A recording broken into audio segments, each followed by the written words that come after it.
자,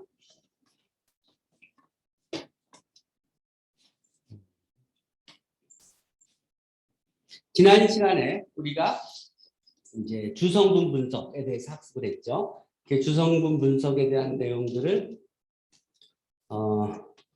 여러분들이 실습도 하고 그리고 또 요약도 하고 지금 설명도 했어요. 자, 오늘은 이제 신경망, 뉴럴 네트워크에 대해서 이제 학습을 시작할 거고, 그리고 이제 인공신경망, artificial neural network에 대해서 소개한 후에, 그다음에 그 artificial neural network를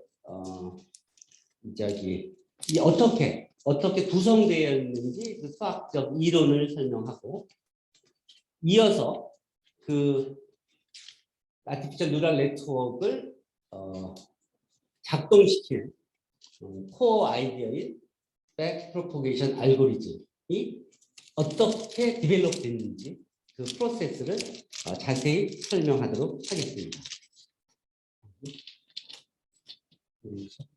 좀 멈췄다가 껐다가 띄우고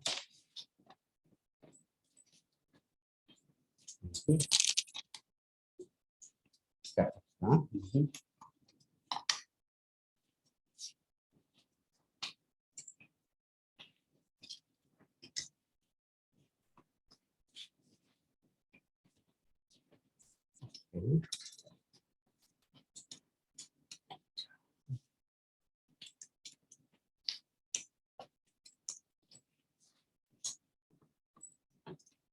자,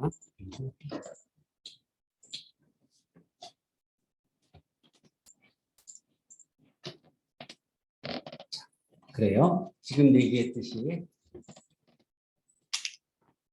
우리가 이제 빅데이터와 인공지능에서 여러분들이 뭐 이 설명 그 교재에서 쭉 읽어봤으니까 뭐 다시 설명하지 않을게요. 오늘 배울 내용은 뉴럴 네트워크, 그리고 뭐 쭉 읽어보셨으면 알겠지만 뭐 이 퍼셉트럴이라는 개념이 소개될 거고, 가중치라는 용어가 소개될 거고, 그 다음에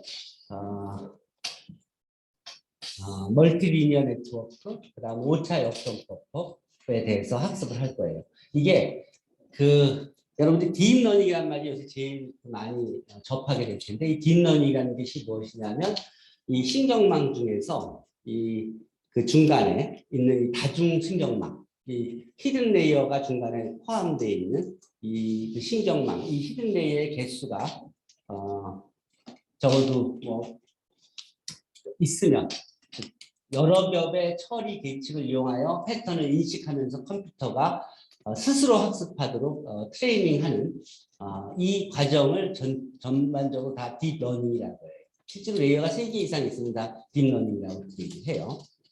자, 그래서 여러분들 PC에 대해서 학습을 해서 이런 그 자동차 데이터들을 가지고 주성분 분석을 하는 과정을, 즉 이 프린시플 액시스를 찾고 프린시플 컴포넌트들을 찾는 과정들을 학습을 했습니다. 아까 학생들이 스스로 설명했듯이 데이터 행렬로부터 이 공분산 행렬을 생성하고, 이 공분산 행렬을 가지고 이제 우리가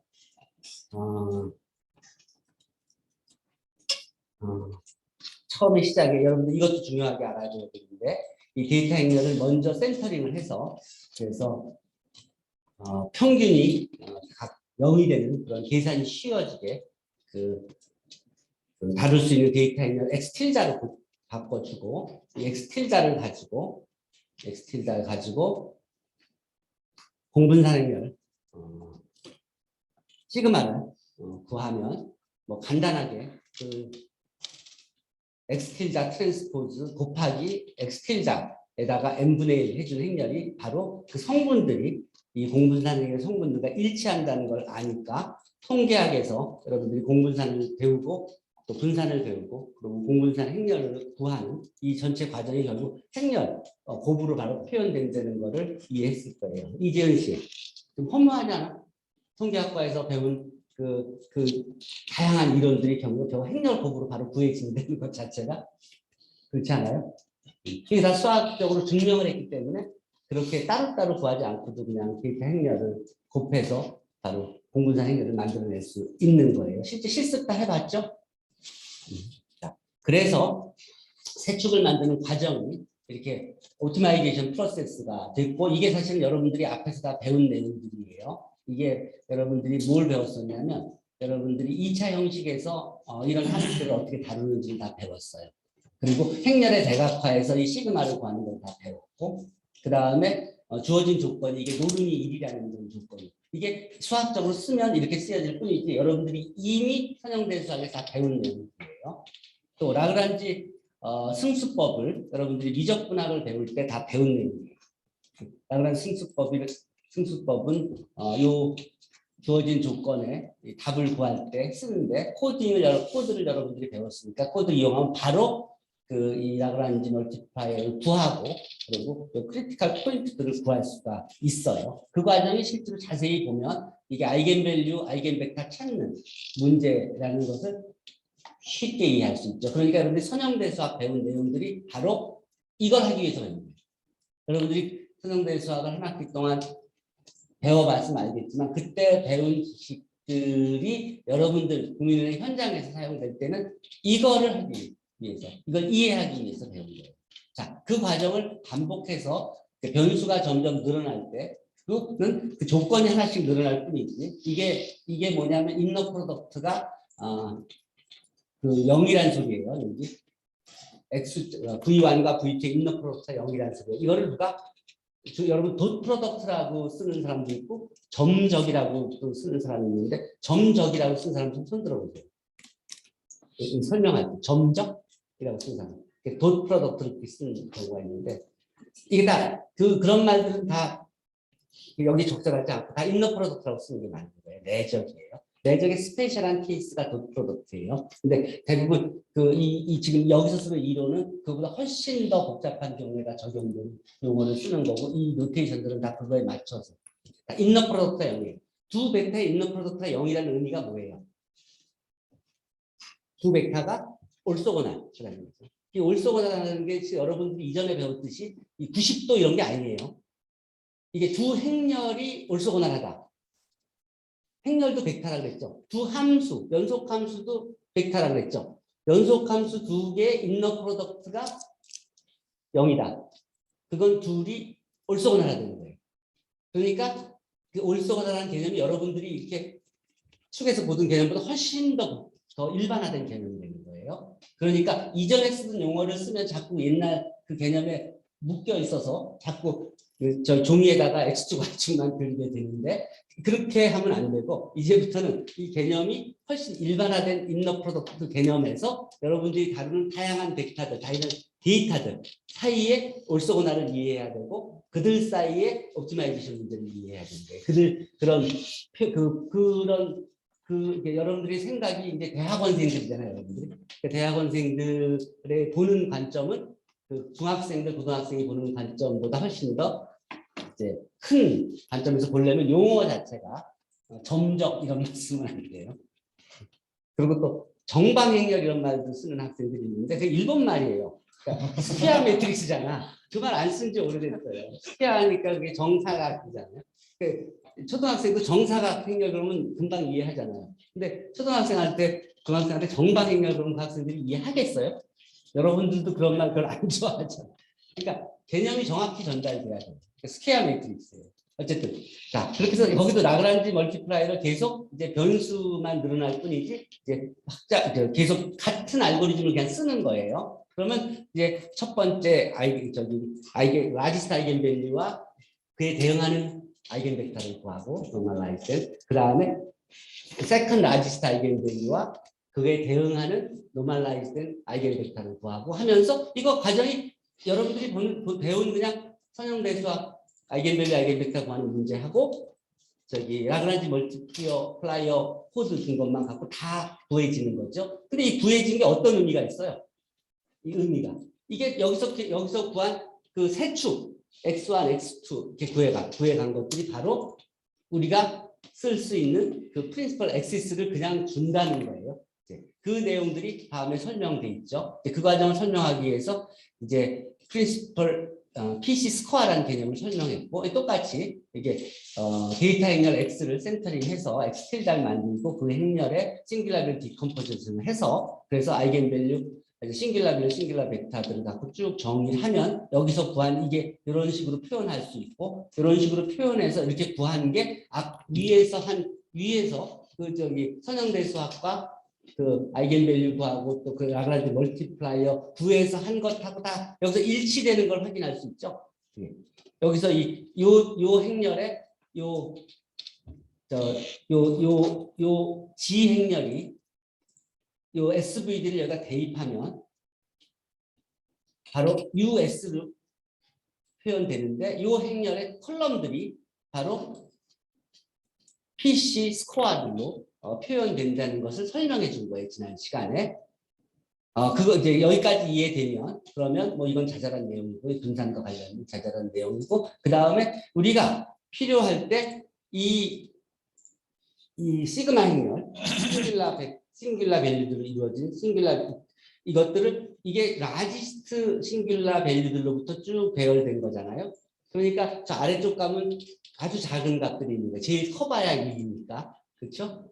그러니까 이게 이 대각선 행렬의 이 주대각선 성분들이 주대각선 성분이가 큰 순서로 배열되어 있으니까 이것들을 어떤 행렬에 곱했을 때 생각해 보세요. 그러면 뒤에 0이 많은 것들 그리고 아주 0에 가까운 것들은 다른 거에 곱했을 때 다 0에 가까운 숫자가 되니까 영향을 안 미치잖아요. 그러니까 그거를 이해하면 실제로 이거 분석을 할 때 이 앞에 큰 거 몇 개 K개만 골라서 또는 P개만 골라서 또는 10개만 골라서 분석을 하더라도 이 중요한 내용들은 다 보존이 되겠다는 걸 이해할 수 있죠. 그게 랭크 리덕션의 아이디어예요. 싱귤라를 디컴포지션을 PC에서 쓰는 키 아이디어가 여기 있는 거예요. 자, 그러면 여기서 이게 프린시펄 엑시스들이라는 이게 다 이 정보가 다 이 행렬 안에 다 있으니까 그게 다 고를 때 요것에 영향을 받으니까 요것에 갖고 우리가 랭크 리덕션을 할 수 있으니까 우리가 가지고 있는 컴퓨터의 컴퓨팅 어빌리티하고 고려해서 우리가 사이즈를 얼마든지 줄여서 핸들링할 수 있게 바꿔주는 거예요.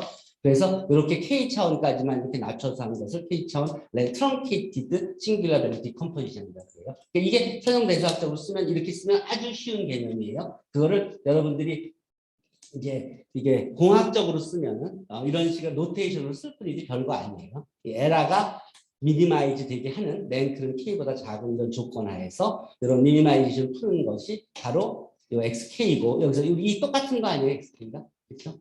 이게 X하고 근사하기만 하면 되는 거 아니에요? 그렇잖아요? 이 근사한 건 K를 조금씩 늘려가면 점점점 근사할 수 있죠. 그러니까 K를 갖고 우리가 얼마든지 조절할 수 있다는 소리예요. 자, 그래서 여러분들이 예제를 이제 쭉 다뤄봤어요.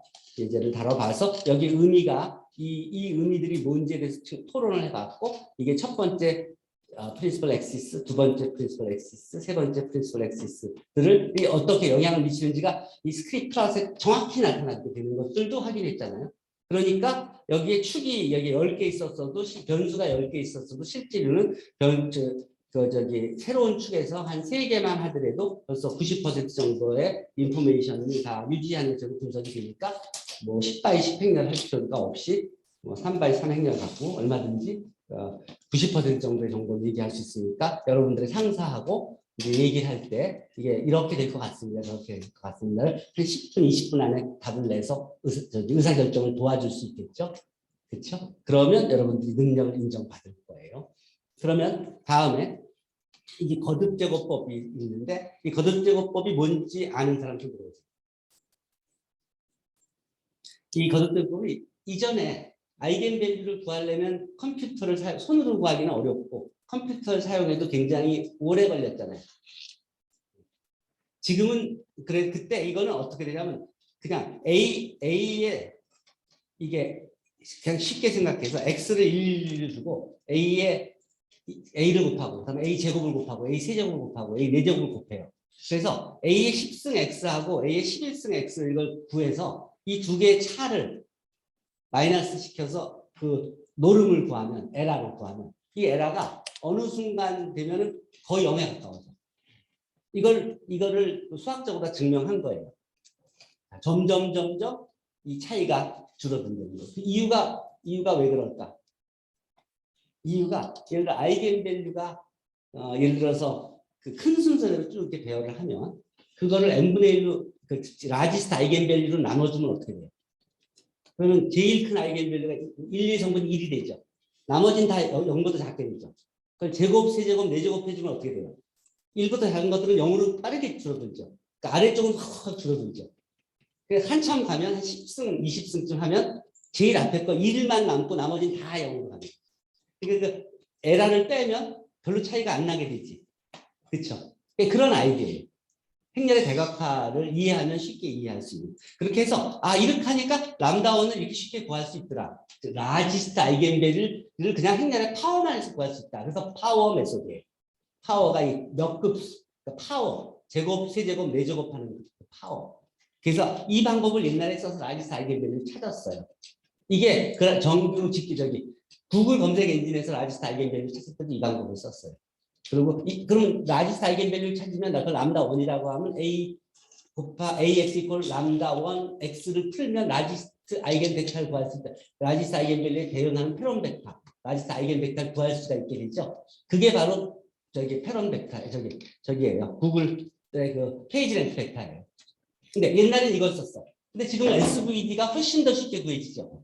그러니까 SVD에서 보면 싱귤라 밸류를 구하면은 그 싱귤라 밸류가 원래 라지스트 아이겐밸류에 대한 정보를 가지고 있잖아.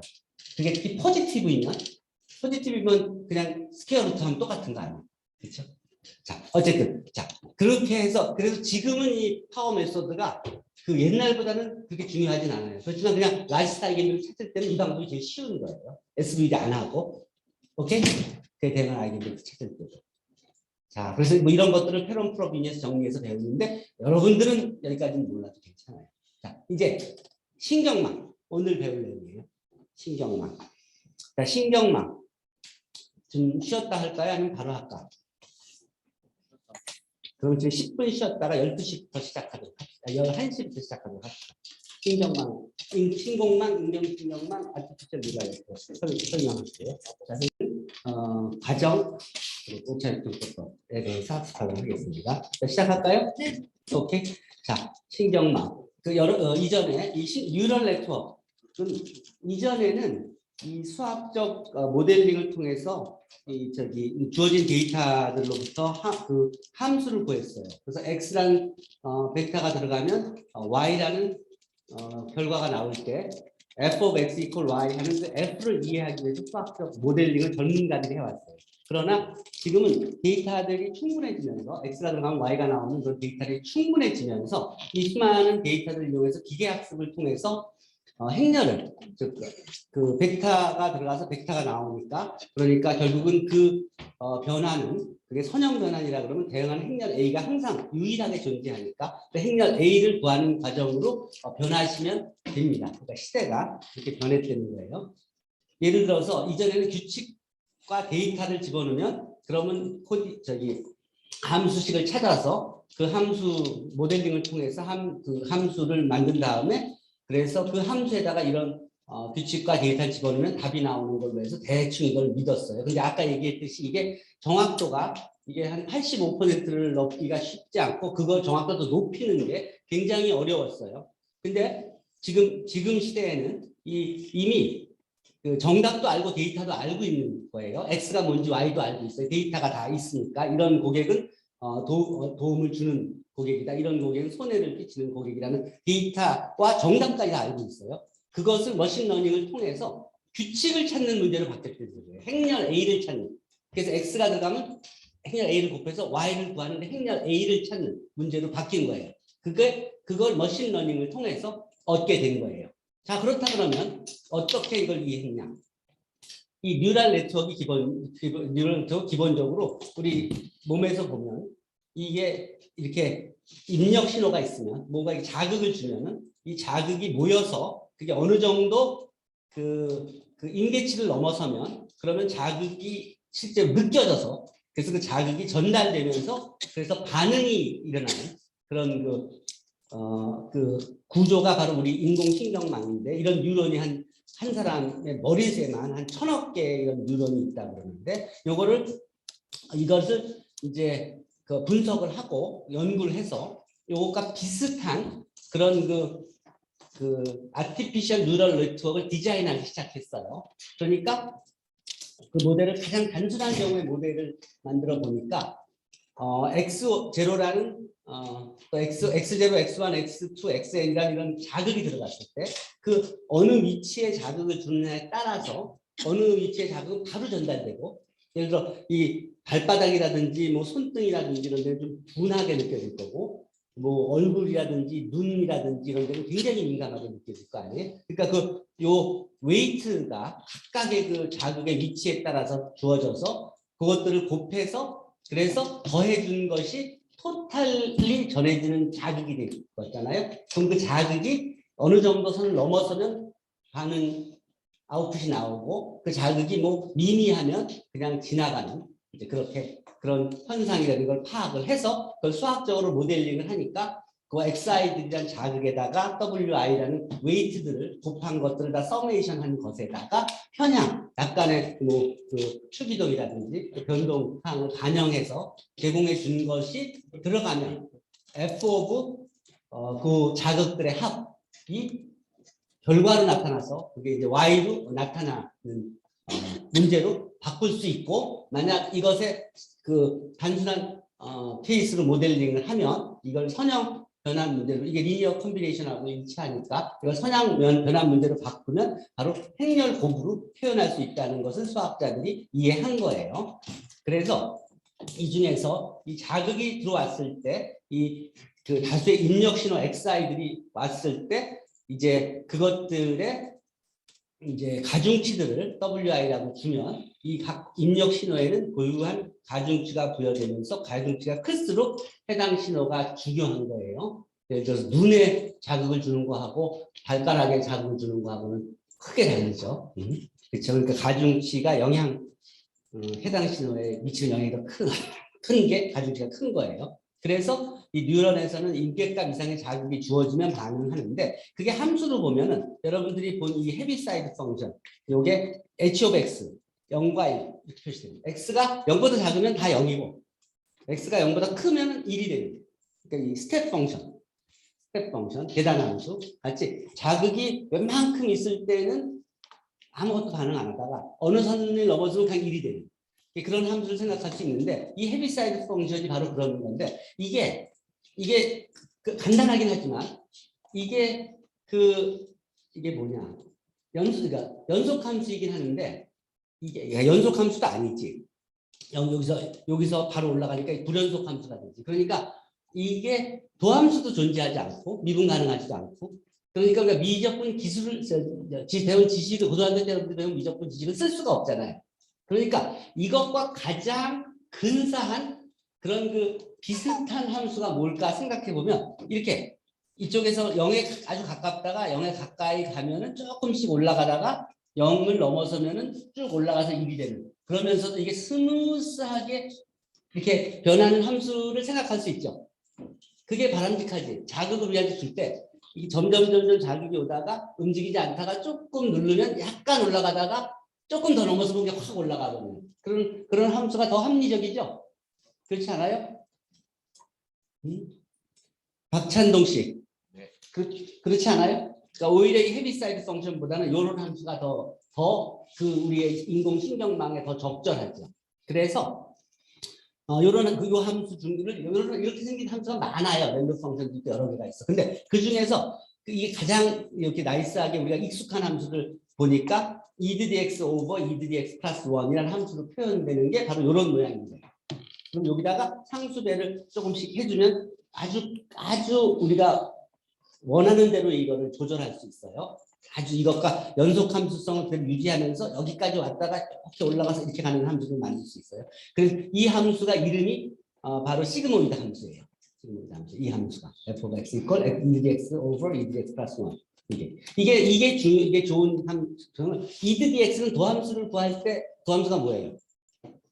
자기 자신이죠. e⁻dx. 그러니까 1차 도함수, 2차 도함수, 3차 도함수 계속 구해도 자기 값이니까 도함수 구하는데 시간이 안 들죠. 성질은 다 가지고 있고 그래요. 자, 어쨌든 이 장점이 있어요. 실제로 이 함수를 이 명령어를 카피해서 시그모이드 펑션을 또 헤비사이즈 펑션 두 개를 한꺼번에 그려보면은 이 실제로 실습해 보세요. 내가 지금 코드를 가지고 그러면 빨간색으로 나타나는 게 헤비사이즈 펑션이고 요 파란색으로 나타나는 게 시그모이드 펑션이에요. 이거 대신에 우리는 이거를 쓰는 게 합리적이다 이렇게 생각할 수 있죠. 이 시그모이드 성질이 좋은 점이 fx는 0과 1 사이에 있고 그리고 x가 0보다 클 때는 fx가 0.5보다 크게 가고 x가 0보다 작을 때는 0.5보다는 작다는 성질을 가지고 있고 더 중요한 게 이거예요. f'(x를 구해보면 도함수를 구해보면 여기서 코드로도 f의 x에 대한 도함수를 구하라 그러면 이렇게 나타나듯이 바로 2분의 2드디 마이너스 x 오버 2드디 마이너스 x 플러스 1으로 표시가 되는데 그게 바로 이 식인데 이 식이 f of x 곱하기 1 마이너스 f of x하고 똑같아요. 그럼 이게 어떤 의미예요? 도함수를 구했는데 f of x는 이미 저장돼 있죠 메모리에. f 프라임 of x를 구하라 그러면 도함수를 구하지 않고 그냥 f of x 그냥 주고 그냥 1 마이너스 f of x를 곱하기만 하면 도함수를 구해지는 거 아니에요?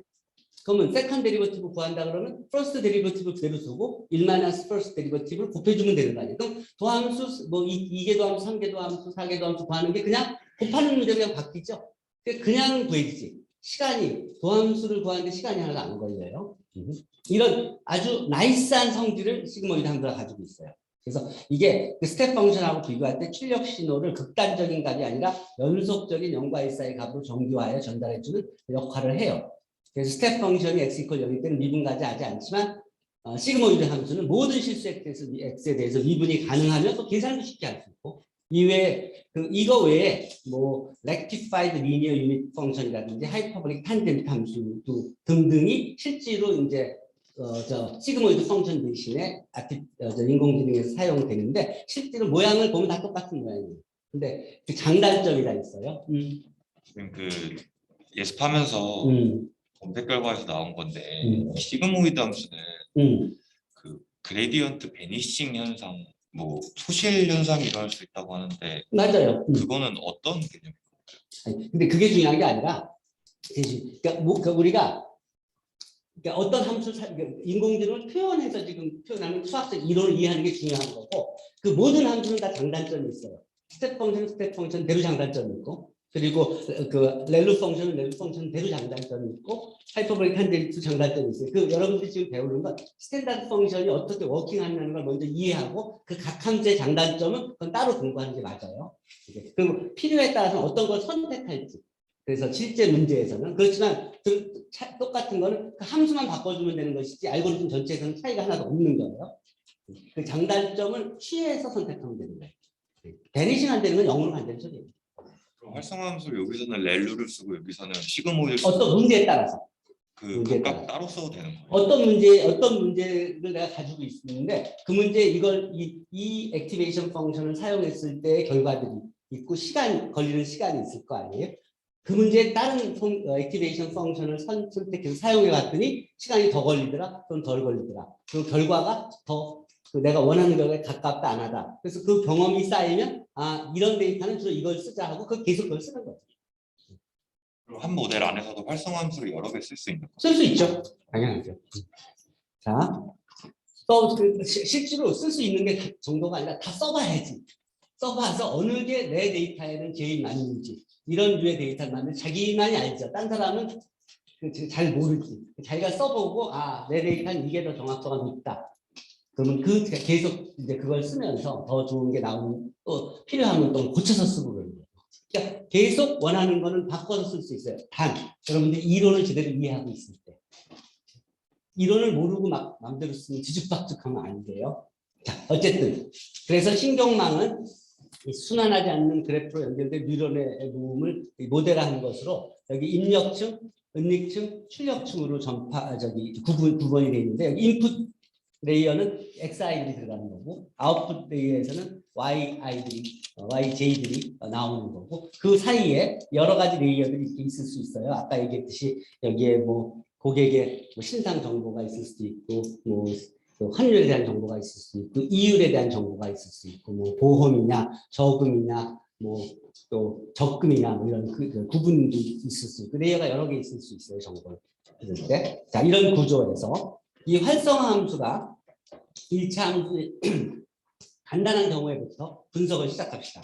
신경방의 원리를 보면 이 WX가 웨이트가 일변수일 때, 일변수일 때 X가 입력됐어요. 거기에 웨이트를 곱해줘서 그게 어떤 값, 임계치 세타를 넘어서면 그러면 출력이 1로 나온다. 자기 들어가면. 자, 그러면 우리가 어떤 식이 됐냐면 X가 들어갔을 때 X에다가 웨이트를 줘서 WX 하고 약간 바이어스를 그러니까 우리가 바이어스를 제공하면 결과가 Y가 나오는 이게 이제 보통의 함수죠. Y 우리가 보통 배운 식으로 하면은 AX 플러스 B 이런 모양이죠.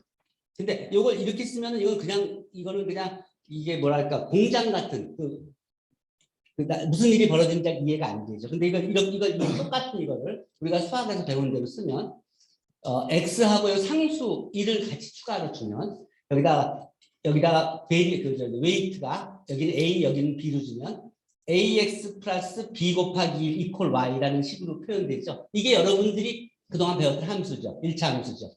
선형 함수죠. 이게 만약 변수가 2개면 어떻게 돼요? 변수가 2개가 들어가면 Y는 이퀄 W1 X1 플러스 W2 X2 플러스 B 이런 모양이 그 변수 2개가 W1 X1 X2가 들어가서 Y가 나오는 두 변수 함수일 때죠. 그때 모델은 여기 보면 A X1 플러스 B X2 플러스 C 곱하기 X1 이퀄 Y 이렇게 된 모양이죠. 그렇죠? 이 모양이죠. 그렇죠? 이게 변수가 3개면 X1, X2, X3 3개면 AX1 플러스 BX2 곱하기 CX2 플러스 D 이퀄 Y 이런 모양이겠죠. 그렇죠? 자, 이 모양을 이제 변수가 아웃풋이 1차원 벡터, 아까 지금 3차원 벡터가 들어가서 1차원 벡터가 나오는 거죠. 근데 지금은 이제 4차원 벡터가 들어가서 2차원 벡터가 나오는 거라고 생각해 봅시다. R4에서 R2로 가는 선형 변화라고 생각해 봅시다. 그리고 이 상수 B는 이게 계속 따라다니는데 이건 언제나 따라다니니까 나중에 처리해 주면 되는 거죠. 다 구한 다음에 더해 주면 되는데 B를 빼고 쉽게 생각해 봅시다. 그러면 자, A1부터 4개가 있어요. 그러면 어떤 식이 돼요? 이 X1 W11 플러스 X2 플러스 W12 플러스 X3 곱하기 W13 플러스 X4 곱하기 W14 하면 이퀄 Y1이 되는 거죠. 그렇죠? 그 다음에 또 Y2로 가는 것 여기다가 여기에 된 웨이트 그러니까 또 W1 X1 W11 플러스 X 더하기 W12 W21 X 이게 어떻게 되냐면 이 웨이트들이 여기가 지금 이게 4에서 2로 가면 이 웨이트가 몇 개 있어야 되냐면 8개가 있어야 돼요. 왜냐하면 여기 각각 갈 때 그 웨이트들이 있고 이쪽과 영향을 미치는 Y2와 영향을 미치는 게 웨이트가 4개가 있잖아요. 4개씩 있잖아요. 그 4개가 WIJ라고 한다면 그러면 여기가 WI1이 되고 그리고 여기가 WI2가 되는 거죠. 그렇죠? WI2가 1, 2, 3, 4고 그렇게 해서 이거를 쭉 풀었으면은 이게 요 Y1은 X1의 W11 플러스 X2의 W21 그리고 X3의 W31 3에서 1로 가니까 그 다음에 X4의 W41 이렇게 된 게 Y1이 되는 거예요. 그걸 다시 표현하면 이렇게 되는 거예요. 벡터로 표현. 그러면 2에 대해서는 마찬가지로 또 1, 2, 2, 2, 3, 2, 4, 2가 되고 이렇게 되면 이게 어떤 의미냐면 X1, X2, X3, X4가 들어갔을 때 여기다가 요 성분들을 이루어진 행렬을 곱해서 Y1, Y2라는 2차원 벡터가 나오는 거예요. 그건 어떤 의미냐면 4x1 벡터에다가 2x4 벡터 행렬을 곱해서 2x1 벡터가 나오는 게 되는 거죠. 그렇죠? 그러니까 2x4 벡터가 만들어지는 거고 이 2x 벡터가 성분들이 WIJ가 되는 거예요. I는 자, 근데 이게 이제 그렇다 그러면 이게 어떤 문제예요? Y equal AX라는 여러분들이 봤던 리니어 시스템 오브 이퀘이션이죠, 기본적으로. 자, 그러니까 결국은 여기서 우리가 구하고자 하는 것은 요 행렬 A만 구하면 되는 거예요. WIJ 성분만 구하면 XI를 어떤 거 집어넣든지 그 행렬 곱해서 YIJ 구해지는 거라. 그러니까 우리가 저기 5차 역전법에서 찾고자 하는 건 요 행렬 A예요. 그러면 함수를 이해하면 새로운 고객이 왔을 때 그 고객 데이터 X 벡터를 집어넣기만 하면 거기에 곱해주면 Y 결과가 나오니까 바로 예측이 가능한 거죠. 근데 이거를 이 인공지능이라든지 통계학에서는 이런 식으로 노테이션을 쓰는 것을 수학에서는 이렇게 배운 다음에 인공지능이나 통계학에서는 이렇게 써요. X1, X2, X3, X4가 주어지면 이 트랜스포즈를 해주면 요거에 트랜스포즈를 해주면 그러면 이게 여기 전체 트랜스포즈 해주면은 요게 2x1이 아니라 1x2가 되고 그렇죠? 여기는 2x4 곱하기 4x1이 여기 1x4 곱하기 4x2 행렬을 곱해주는 모양이 되죠. 그래서 X1, X2, X3, 4를 집어넣으면 거기다가 이런 행렬을 곱해서 4x2 행렬을 곱해서 Y1, Y2가 나온다. 이렇게 얘기해요. 그러니까 인공지능에서는 요거 대신에 요걸 보게 될 거예요. 그게 어떤 의미냐면 A, X equal Y를 여기에 트랜스포즈를 다 해준 거예요. 그러면 어떻게 돼요? X 트랜스포즈 A 트랜스포즈 equal Y 트랜스포즈 이렇게 이 모양이에요. 이렇게 이해되겠어요? 이게 X 트랜스포즈에다가 A 트랜스포즈 곱해주면 Y 트랜스포즈가 나옵니다. 이게 여러분들이 앞으로 AI에서 볼 노테이션이에요. 이게 일반인들은 이게 더 이해하기 쉽잖아요. 그 사람들은 수학은 잘 모르니까. 그렇지만 수학이 여기에 워킹되는 건 다 수학이에요. 그리고 여러분들이 배운 거는 이거밖에 배운 게 없어요. 다 모든 이론이 여기서 배웠어요. 그렇죠? 그러니까 이 이론을 다 쓰는 건데 표현은 여기서 쓰는 거예요. 전치행렬. 그래서 전치행렬을 꼭 배우게 선형대 수학 배울 때 전치행렬을 구하는 법을 배우고 그리고 어떻게 워킹하는지 연습 문제로 평가하는 거예요. 자, 그러면 이제 여러분들이 이제 대충 세팅이 된 거야. 그래서 XI들이 들어가면 행렬 A를 곱해서 YJ들이 나온다. 이 과정을 정리하면 인공 뉴런은 입력 데이터 XI들이 이제 입력이 되면 투입이 되면 자극을 주면 그러면 입력받은 데이터의 가중치 WI들을 결합해서 서메이션 WI/XI 플러스 바이어스 값이 구성되고 이것을 활성화함수 f(x)에 대입하면 활성화함수의 결과값 출력값이 나오게 되는데 이게 인계값을 넘어서면 그러면 출력이 되는 거예요. 출력이 1로 되고 아니면 출력 인계점 넘지 않으면 0으로 되는 거예요. 자 봅시다. 그런데 그게 이제 변수가 가중치가 예를 들어서 3개가 줘도 예를 간단한 예를 보면 그러면 그리고 우리가 활성화 함수를 아까는 F라고 썼는데 이게 F가 앞으로 또 쓸 F하고 저기 중복이 된 노테이션이 생길 수 있어서 앞으로는 시그마를 활성화 함수를 다 시그마라고 쓸게요. 이게 F 함수 F하고 헷갈리니까. 자, 그래서 액티베이션 펑션을 시그마라고 놓으면 X1, X2, X3 아웃풋에 가중치 W1, W2, W3가 주어져서 그래서 그것들의 1차 결합이 주어지면 이것에 액티베이션 펑션이 취해져서 아웃풋이 이제 YJ로 나오는 거예요. 이게 액티베이션 펑션 역할이야. 자, 여기까지 이해했어. 그러면 이제 신경망의 구성이 이제 저런 식으로 개수만 늘어나는 거지. 저 구성이라고 적고 우리가 원하는 건 행렬이라는 거예요. 자, 그럼 이 신경망을 어떻게 학습시키냐? 신경망은 우리가 우리의 뇌 신경의 뉴런의 몸을 이제 모델링한 것인데 신경망을 그림으로 이제 표현을 위해서 한 걸 봤고 그 다음에 여기에 이제 입력층, 은닉층, 출력층으로 구성되어 있고 입력층에서 신호를 받으면 미리 부여된 가중치 WIJ와 계산해준 활성화 함수를 거쳐서 은닉층으로 전달되고 같은 방식으로 그 다음 층으로 또 그 다음 층으로 전달되면서 그래서 마지막에 출력층에서 해당하는 결과가 나오게 되는 거예요. 자, 그럼 이제 중간에 히든 레이어가 있는 경우를 생각해 봅시다. 인풋 여기서 이제 인풋이 주어지면 인풋 XI들이 들어가면 웨이트가 주어져서 히든 레이어로 넘어가고 이 히든 레이어에서 마찬가지로 이제 그 결과 YI들이 나오면 거기다가 또 행렬을 또 곱해서 그 다음에 아웃풋 들이 모여지는 게 나오는 게 그거를 이제 아웃풋 레이어로 이렇게 구분할 수 있죠.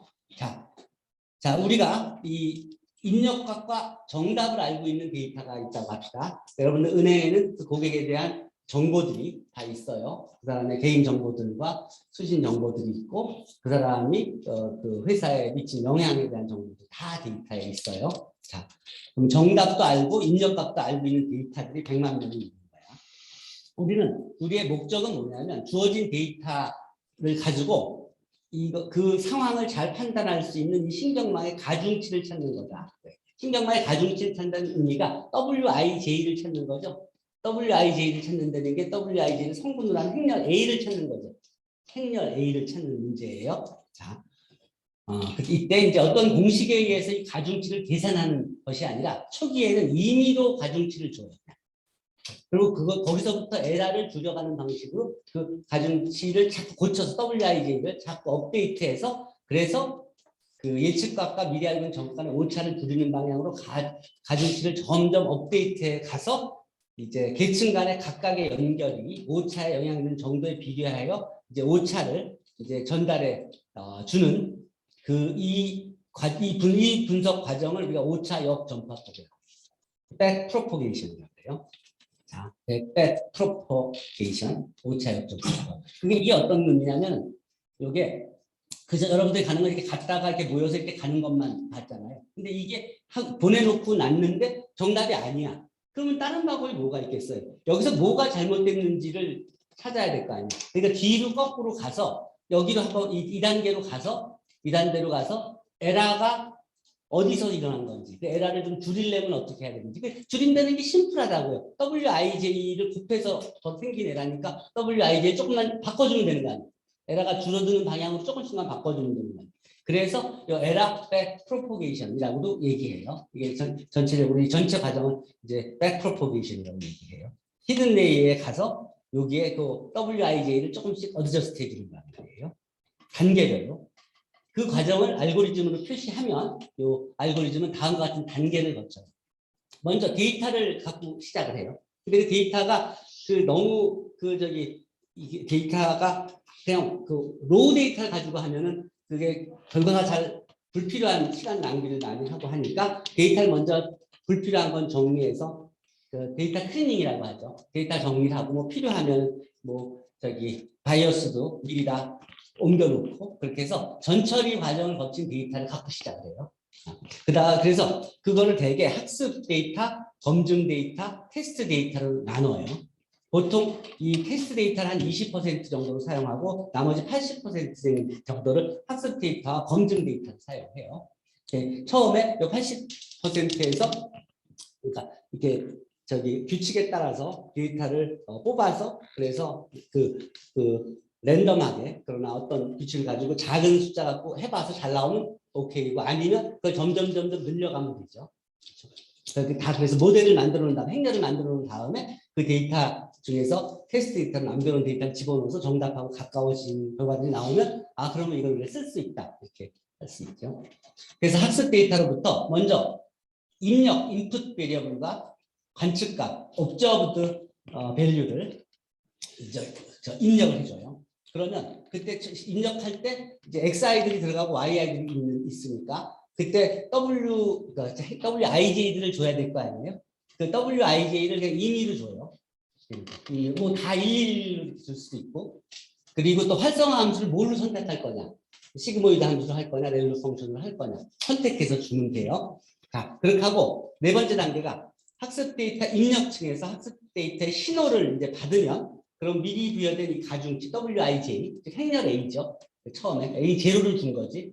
A0 행렬을 줬을 때 그 행렬을 곱해서 계산을 해주어진 활성화 함수를 그럼 거치게 되죠. WIJ 딱 곱해져서 F에 들어가면 활성화 함수가 예를 들어 시그모이드 펑션은 1이 나오거나 0이 나오거나 하면서 결과들이 나오죠. 이런 식으로 해서 출력 값이 나오게 되죠. 아웃풋이. 그 출력값과 그다음 관측값 사이에 오차를 그러니까 우리가 원래 이 X1 이제 처음에 첫 번째 고객 거를 집어넣으면 X1, Y1이 있었으니까 여기서 나온 결과와 원래 가지고 있던 데이터 사이의 차를 마이너스로 해서 노름을 구하면 에러 크기가 나오게 되겠죠. 그 투 노름을 이용하면 다 스퀘어 차이의 스퀘어로 해서 그 노름이 나오고 그 에러가 뭔지를 알게 된 거예요. 에러 펑션을 이해하게 된 거예요. 자, 오차를 계산해. 그래서 이 오차를 그러면 미니마이즈 시키는 거예요. 그 미니마이즈 시켜줄 때 우리가 앞에서 배웠듯이 앞에서 PCA 할 때도 배웠듯이 그 에러 펑션 E of X를 미니마이즈 시키는 값을 찾아야죠. 그때 우리가 그레디언트 디센트 메소드를 쓴 거죠. 자, 그래서 경사관법을 써서 이 오차를 최소화하는 값을 찾아요. 그래서 이 오차를 찾아서 전 단계로 옮겨주는 거야. 그럼 WIJ를 그 오차만큼 수정한 값으로 집어넣어줘서 다시 곱할 수 있죠. 다시 곱해서 그 차이가 앞에 부분도 분명히 적을 거야. 근데 그거보다 더 작게 하려면 또 계산해서 또 좀 더 업데이트해서 앞으로 보내주면, 그래서 다시 곱해주면 아까보다는 줄어들 거 아니에요. 그 과정을 5번만 거친다고 생각하면 에러가 굉장히 줄어들 거 아니에요.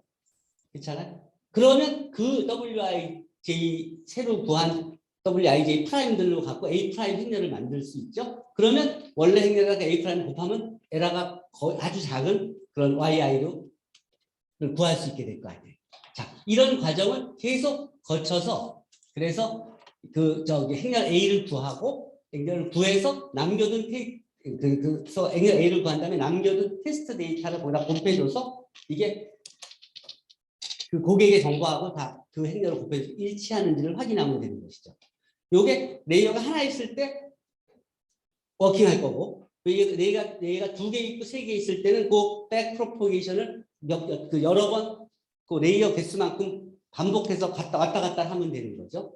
컴퓨터가 하는 거기 때문에 이 알고리즘만 이해하고 있으면 개수만 늘어나는 거지 사이즈만 늘어나는 거지 알고리즘은 기본적으로 똑같은 거예요.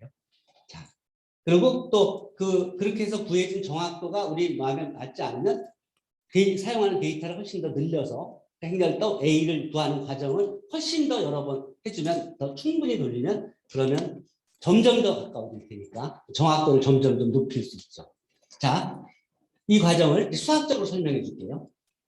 이 과정이 이제 레이어가 히든 레이어가 인볼브 되면 그러면 이걸 다 딥러닝이라고 하는 거예요. 이게 머신러닝의 기본 알고리즘이에요.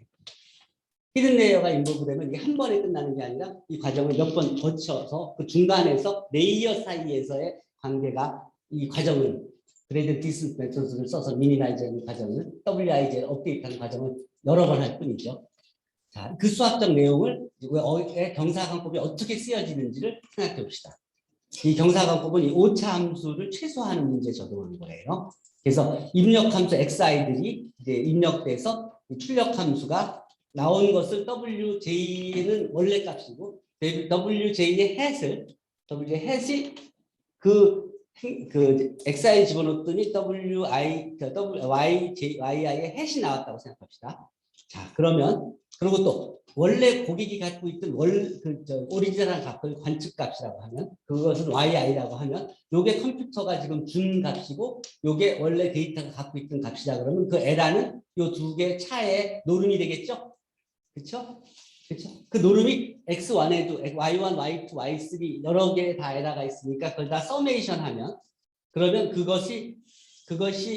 그게 에라 총 합이 되겠죠. 거기다가 2분의 1을 여기다 곱해준 이유는 뭔지 전에 설명한 적이 있는데 박지원 씨 기억나요?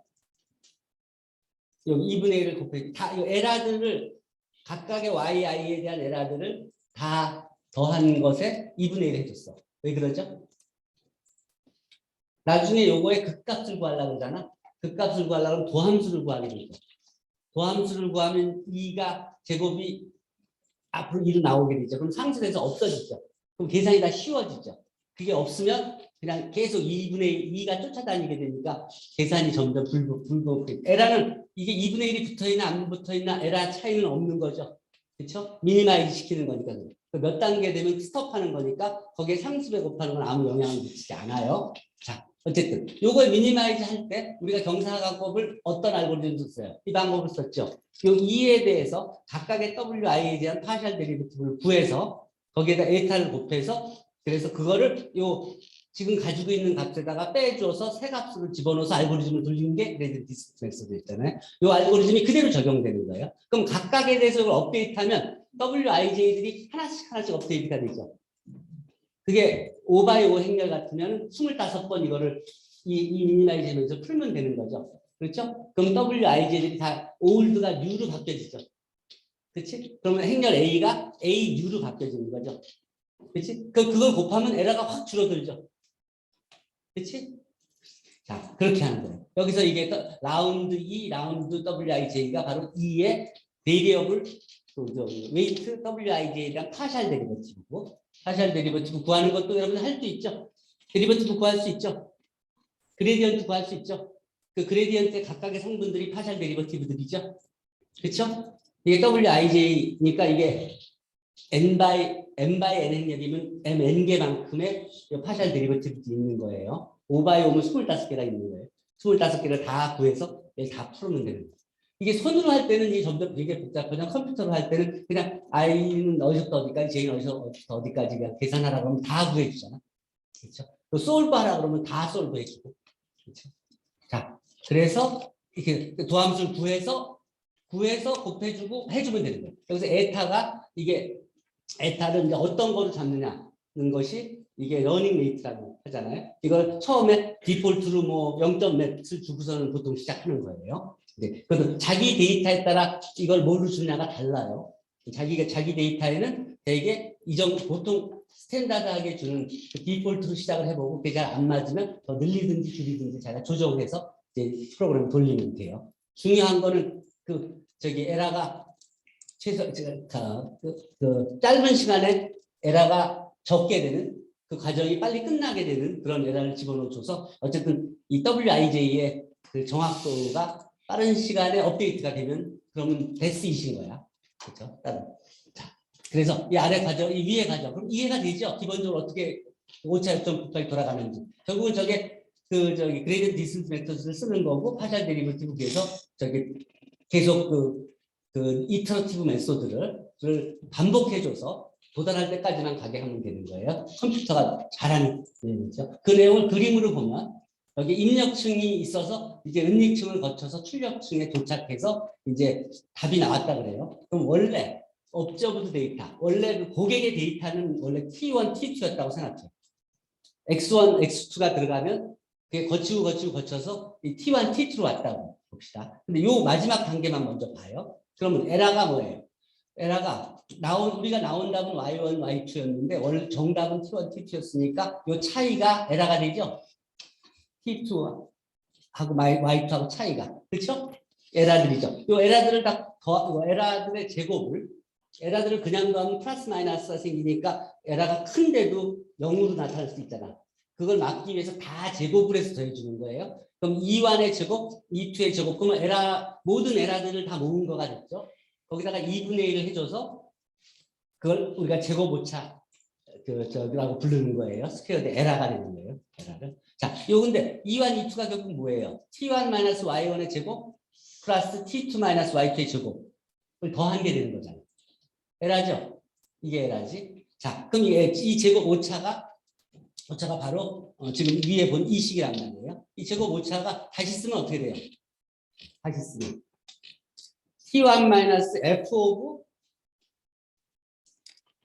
XI의 아까 같은 이게 2x2니까 행렬이 E1, W1, 1, 2, 2, 1, 2, 2, 요 2x2 행렬이 되는 거죠. 4개 있죠. 2x2. 그러니까 요 경우만 보면 그럼 WIJ가 4개 있는 거예요. WIJ가 4개가 있어요. 그러니까 X1, W1 플러스 X2, W2 이게 Y1이잖아. X1, W1, 2 플러스 X2, W2, 2 여기 Y2잖아요. 그거에 제곱한 것을 여기서 스퀘어, 요 가로가 여기에 가로가 있어요. T1 마이너스 여기서부터 T1 마이너스 Y1의 제곱, T1 마이너스 Y1의 제곱 플러스 T2 마이너스 Y2의 제곱에 2분의 1을 해준 거라고요. 자, 그럼 이게 에라예요. 자, 그럼 하나의 은닉층을 거칠 때 에라를 지금 구한 거예요. 자, 오차를 계산했어요. 자, 오차가 이거예요. 은닉층에는 여기서 키가 은닉층은 출력층과 달리 목표하고 있는 관측값이 따로 없으므로 출력층에서의 오차에 해당되는 것이 없어요. 이게 마지막에는 이 아웃풋이 있으니까 T1, T2가 있으니까 바로 오차 이렇게 계산할 수 있죠. 근데 은닉층 사이에는 이 정확한 이 정답이 없잖아.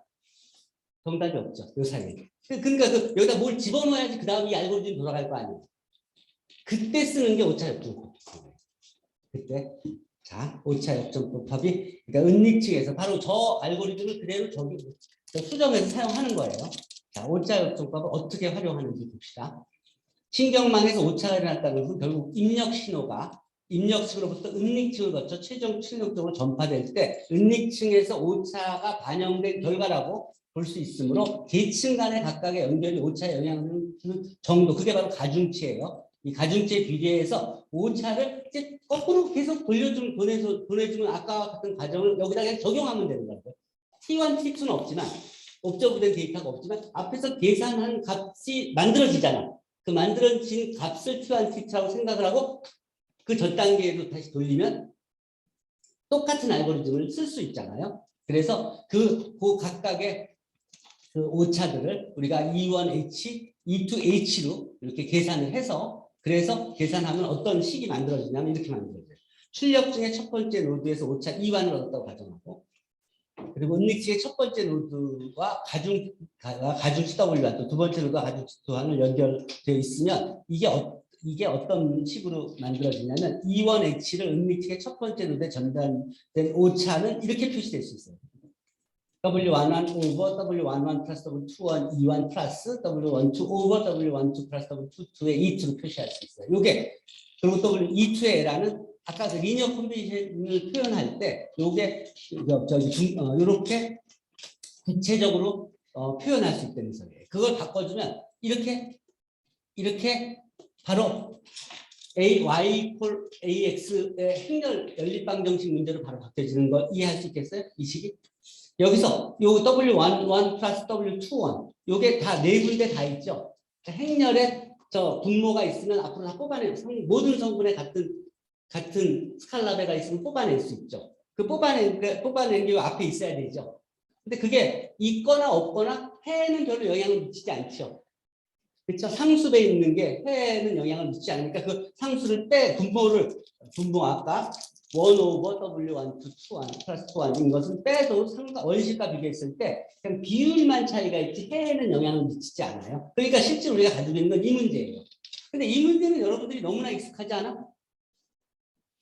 이거를 풀면은 W1, Wij 다 구할 수 있다는 소리 아니에요. 연립방정식만 풀면. 그렇지 않아? 그러면 업데이트를 할 수 있다는 소리잖아. 자, 그래서 이 분모가 그러니까 분모가 이게 아까 요 분모 요 1 over W11 플러스 W21이 다 있는 거의 차이는 전혀 답에는 우리 알고리즘에 전혀 영향을 미치지 않는 데는 설명은 여기 있다는 거예요. 그러면 우리가 위의 알고리즘이 백프로포션 알고리즘이 진짜로 이거 그 Wij들을 업데이트하는데 정말 잘 워킹하느냐는 게 궁금할 거 아니에요? 당연히 그거에 대해서는 수학자들이 다 증명을 해놓은 거예요. 실제로 이 알고리즘이 그 웨이트를 업데이트하는데 충분히 잘 워킹한다는 설명이 여기 있으니까 참고하시면 돼요. 믿어도 된다는 소리예요. 이건 증명이 된 알고리즘인 거예요. 자, 그렇게 해서 어쨌든 출력층에서 얻은 오차로부터 이제 은닉층과 출력층 사이의 가중치를 이제 업데이트하는 거예요. 저걸 풀었으니까. 그래서 그 업데이트 시그모이드 함수의 성질과 연쇄법칙 성질을 이용하는 라운드 E 오버 라운드 W11을 구할 수 있죠. 파셜 데리버티브 구할 수 있죠. 에라 펑션 E 오브 X에서. 그렇죠? 자, 에라 펑션을 구하면 이거 도함수를 구하면 이게 F가 시그모이드 펑션이었잖아요.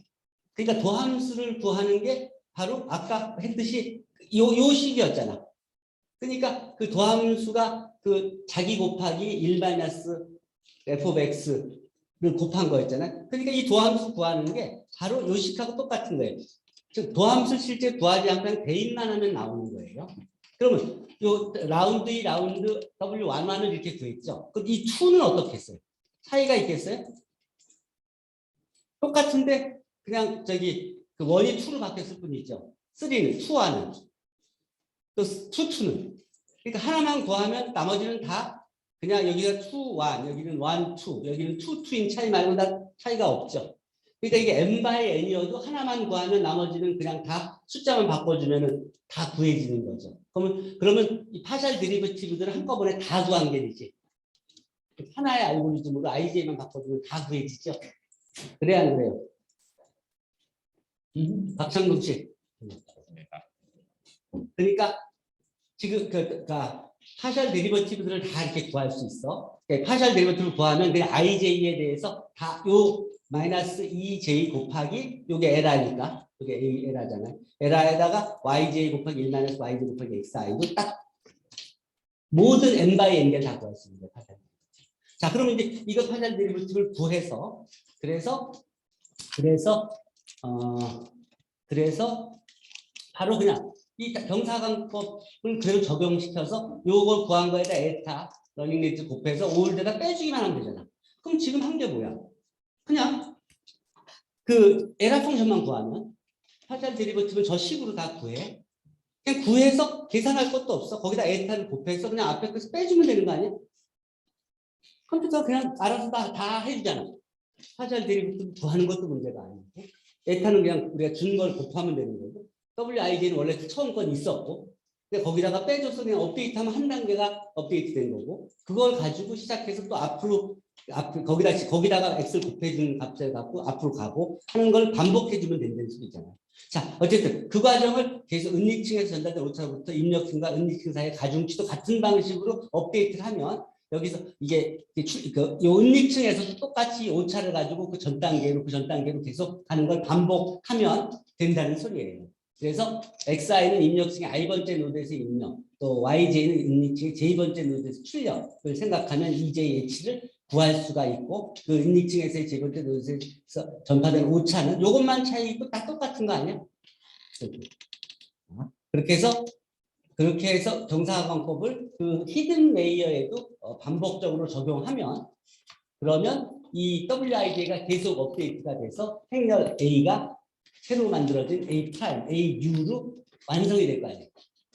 자, 그러면 신경망은 이 우리가 충분히 필요로 하는 정확도를 갖는 이 UWIJ가 나올 때까지 그 우리가 가진 테스트 그 훈련 데이터들을 활용해서 계속 반복을 해주면 그게 100만 개다. 그럼 그 중에 한 10,000개를 골라서 그 중에서 이제 만 개를 예를 들어서 트레이닝 데이터라고 사용한다면 이 과정을 10,000번을 이제 반복한다는 소리예요, 말하자면.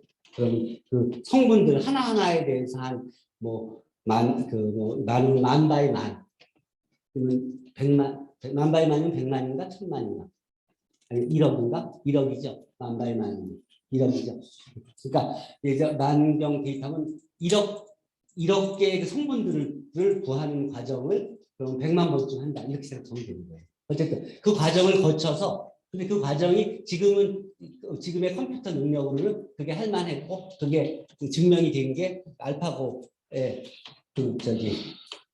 학습 과정에서 이해한 실제로 그 컴퓨팅 파워가 이미 다 검증이 된 거니까 실제 문제를 다 해결할 수 있게 했다는 걸 알고 있는 거예요. 자, 어쨌든 그래서 입력층과 출력층 사이에 은닉층이 이제 하나가 아니라 2개, 3개, 여러 개가 있어도 다 같은 식으로 우리가 그 그레이디언트 디스턴트 메소드를 이용해서 그 WIJ들을 업데이트할 수 있다는 거예요. 그래서 은닉층이 여러 개 있는 인공신경망은 우리가 딥 뉴럴 네트워크라고 하고 그리고 이 신경망을 학습하기 위한 머신러닝 기법이 바로 딥러닝입니다. 그래서 딥러닝이라는 게 사실은 별게 아니라 여러분들이 앞에서 배웠던 SVD하고 그 다음에 그레이디언트 디스턴트 메소드들하고 그 다음에 기본적인 천형대수학 지식과 그 다음에 미적분학, 편도함수, 그레디언트 이런 정도 그리고 방정식 푸는 거 그리고 뉴턴스 메소드 같이 그레이디언트 디스턴트 메소드로 알고리즘을 계속 이터러티브 메소드를 업데이트하는 식으로 해서 계속 에러를 줄여가는 그래서 그 행렬 A를 또 WIJ 웨이트를 계속 업데이트해 주는 것을 반복해서 뉴 행렬 A 프라임을 찾아내는 이 과정이 바로 그 머신러닝, 딥러닝 기본적인 수학적인 알고리즘이라는 걸 이해하시면 됩니다. 그래서 이걸 학습하기 위해서 여러분들이 SVG와 그레이디언트 디센트 메소드를 학습해 왔던 거예요.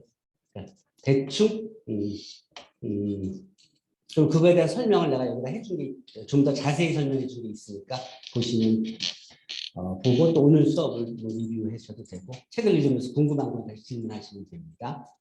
그리고 열린 문제들을 쭉 정리해 줬죠. 그래서 SVD에 대해서도 또 그다음 PCA에 대해서도 또 랭크 리덕션에 대해서도 그다음에 최소 제곱 직선과 회귀 분석 사이의 관계에 대해서도 여러분이 이미 다 토론을 다 했어요. 그다음에 인공지능과 오차 역종법에 대해서 여러분들이 19명인가는 이미 토론을 하고 왔고, 그다음에 이제 엠리스트 숫자 인식과 얼굴 인식, 음성 인식, 자연어 생성에 대해서 이제 학습을 하면 되는데 시간이 있으니까 계속 합시다. 자, 계속 합시다. 자, 인공신경망을 그럼 실질때 인공신경망에 대해서 대충 어떻게 들어가는지 이해했죠?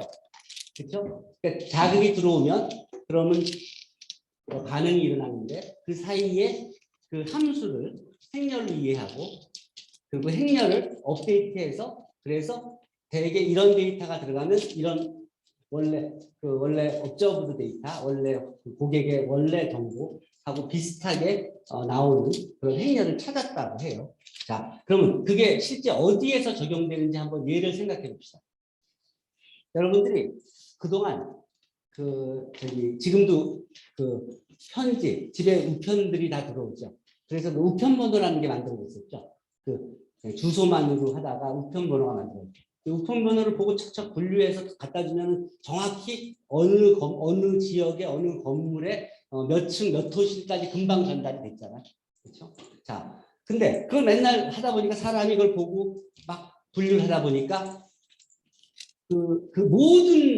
모을 때도 그 많은 인력이 필요했고 그걸 나눠줄 때도 많은 인력이 필요했죠. 영화 같은 걸 보면 예를 들어서 옛날 한 60년대 뭐 이런 70년대, 50년대, 60년대, 30년대 보면 일단 엠파이어 스테이트 빌딩 같은 영화에서 보면 그 아래 그 우편물 그 처리 방에 가면 막 수십 명의 그 직원들이 우편 봉투 보고 번호를 나눠서 이거는 어디 갈 거 뭐 이런 거를 하고 그걸 끌고 다니면서 이제 나눠주고 오면은 뭐 끝나고 그런 그죠 나눠주는 사람들이 엄청 많이 필요했었죠. 우체국은 말할 것도 없이 큰 대형 건물마다 그런 사람들이 엄청 많이 필요했던 거예요. 뭐든데 그 번호 보고 이게 몇 호실인지 뭔지 뭐 이런 거. 근데 이게 생각해 보면 우편 번호가 그 5자리가 있다 그러면 그 숫자가 손으로 쓴 것들이 대부분이죠. 뭐 타이프 친 것들은 물론 있고 옛날에는 보통 그냥 손으로 쓴 게 훨씬 많았겠죠. 자, 손으로 쓴 것들을 사람들이 중앙우체국 같은 데서 분류한다 그러면 그게 얼마나 많은 일이야. 그리고 실수가 일어날 수 있고. 자, 그러니까 근데 생각해보면 손으로 쓴 거는 이 인공지능을 적용하기 아주 좋은 거 아니겠어? 손으로 쓴 글씨를 이렇게 컴퓨터가 쓱 읽고 가서 이거 7자다, 이건 3자다, 이건 2자다. 그러면 그거 구분대로 하면 무슨 숫자는 여기, 무슨 숫자는 여기로 그냥 쭉쭉쭉 지역별로 나눠지고 거기서 또 그 다음에 방별로 나눠지고 할 수 있잖아요. 그러니까 결국 그거는 아주 간단한 문제라, 글자 인식 문제라고요. 인공지능 우리가 한 거 글자 인식을 사람 눈으로 보고 하지 않고도 기계한테 시키기 아주 좋은 문제죠. 그러니까 그 데이터들 손으로 쓴 글자들을 한 100만 개쯤 이렇게 모아놨어요. 이게 한 6만 개, 이게 실제로 이 데이터는 뭐냐면 Modified National Institute of Standard and Technology 데이터베이스인데 미국의 이제 뭐 스탠다드 앤 테크놀로지 인스티튜트에서 모아놓은 손으로 쓴 글자들 데이터들을 모아놓은 데이터가 있어요. 여기다가 그냥 우리가 쓰는 인공지능 이 글자 인식 알고리즘을 한번 적용시켜 보니까 놀랄만한 결과들이 나오는 거예요. 기계학습의 성과를 벤치마킹 하는데 아주 이게 유용한 데이터로 사용돼요. 6만 개의 학습 데이터와 1만 개의 테스트 데이터로 이제 구성되어 있는 자료에서 이 자료가 다 0부터 9까지의 숫자의 이미지와 실제 숫자, 이렇게 손으로 쓴 거는 그게 실제로는 뭐다. 이렇게 쓴 거는 이게 3이다. 이렇게 쓴 건 8이다. 이렇게 되게 구분해 놓는. 그래서 손으로 써 있는 값과 정답과 그렇게 해서 그거를 보면 28 픽셀로 28 by 28. 그러면 이게 그 그림을 스캔하면은 784 픽스의 그 바이 원 벡터 이해하는 거예요. 글자 쓴 거를 픽셀 28 픽셀로 하면 28 바이 28이니까 벡터로 보면은 그러면 784 바이 원 벡터가 되는 거예요. 오케이? 자, 그렇게 이해하고 숫자를 인식하기 위해서 신경망의 입력층을 784개의 노드, 즉 784 곱하기 1인 벡터가 입력이 되는 거예요. 결과는 뭐예요? 출력은 0부터 9까지의 숫자 중에서 하나인 거죠. 그렇죠? 그래서 이제 벡터가 784차원 벡터가 들어가서 10차원 벡터가 나오는 거예요. 그래서 그 중에 하나가. 그래서 10차원 벡터라는 소리가 0부터 9까지에서 어느 쪽 하나가 1이 나오면 그 숫자가 예를 들어 5번째 1이 나오면 그러면 그게 5가 되는 거고 7번째만 1이고 나머지는 다 0이면 그러면 그게 7이 되는 거 아니겠어요? 자, 그래서 그 예시를 실제로 우리가 나가 예시로 보여주는 거는 요 100개의 데이터를 갖고 활용해 볼게요. 그래서 이제 어떤 숫자를 나타내는 이미지가 이렇게 있다고 합시다. 이게 이렇게 쓰여진 글자가 28 바이 28 이제 그 픽셀로 표시되어 있다고 한다면 이게 이제 입력될 때는 784 바이 1 벡터로 표현되는 것이죠. 그렇죠? 이 픽셀을 쭉 풀었으면 쭉 하나의 벡터. 그래야 거기다 행렬 A를 곱할 수 있으니까. 그렇죠? 그럼 출력층이 0부터 9 사이에 어떤 숫자가 나오는 거죠. 그 인식해서 그 결과가 이게 7이라고, 요건 7하고 거의 가깝잖아.